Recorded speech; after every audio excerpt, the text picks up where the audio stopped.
I'm ready whenever you are.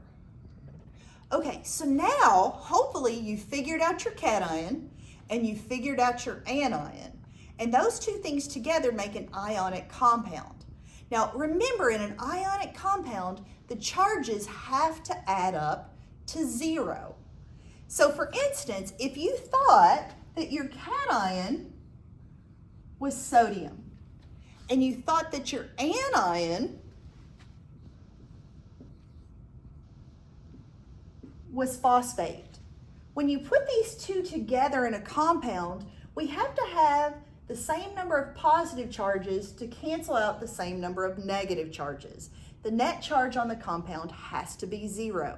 If you remember videos from lecture, the way I usually handle this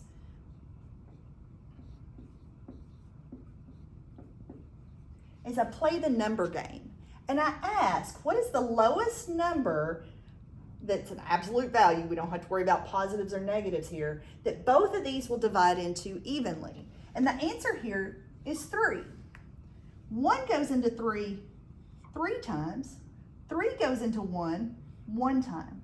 So if I'm making that compound, I'm going to need 3 sodiums for every 1 phosphate. If I check the charges, that's 3 times a positive 1.